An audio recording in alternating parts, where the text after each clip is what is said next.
everybody Are you nervous? Okay. Everybody's doing great. Okay. Are you nervous? Of course.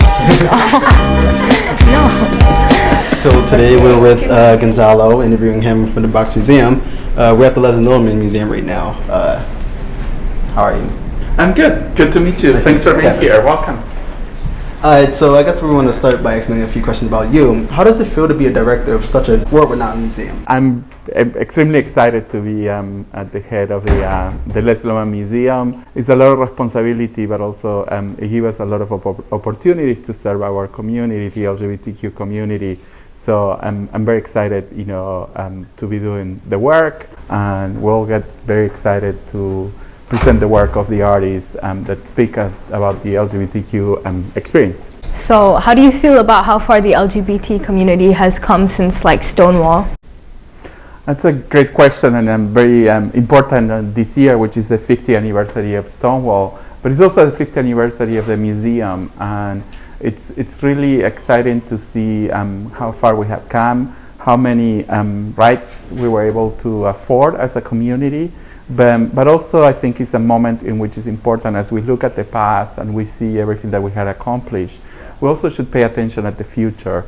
And there's many members of the LGBT community that still have not the rights, the civil rights that they deserve, specifically the transgender communities, specifically transgender communities of color that continue to suffer violence and suffer, hate crimes.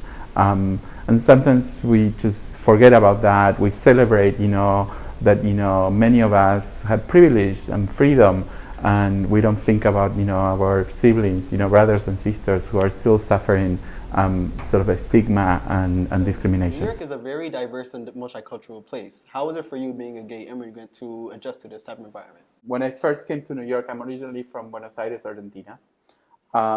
People would ask me, how long you've been here, and I would say 6 months, and people say 6 months, it feels like you have been here for 6 years. And I feel like I felt so much at home because it was such a diverse city, and there was so many Latinx in the city, so I always felt like at home. So I was wondering if you could tell me about the beginning of this museum's history and how it was founded, and what type of time period and perspective it was made in.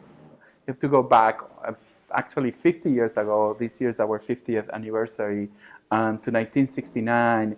So we had two gay men, Charles Leslie and Fritz Lohman, who were very much interested in art. They had just moved to Soho, and they decided that they wanted to organize an exhibition in the loft of the work of some fellow neighbors and artists who were doing specifically homoerotic art. In many ways that led them to believe that there were three things that were very important. One was the need for these artists to be able to show their work publicly. Two was the need of gay men to be able to be themselves in public or semi-public spaces. You have at the Bronx Museum now an exhibition of a photographer called Baltrop, who had been photographing in the 70s the life of LGBTQ people, mostly gay men, in the piers, right? In many ways, there was a lot of people that, were fighting for rights, were activists. Two of them, Sylvia Rivera and Marsha P. Johnson, both transgender individuals, one of them Latinx, the other one African American, who were really up in arms. Do you feel like within the gay community, expression is a very important part of it? It was important, this idea of visibility, right?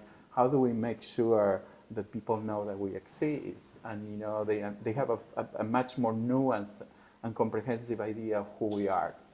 Thanks, you're awesome. Thanks, you're awesome. You're awesome, thank you. Thank you for visiting us, and please keep visiting us. All right, great. Thank you. Thank you too. Bye. Yeah.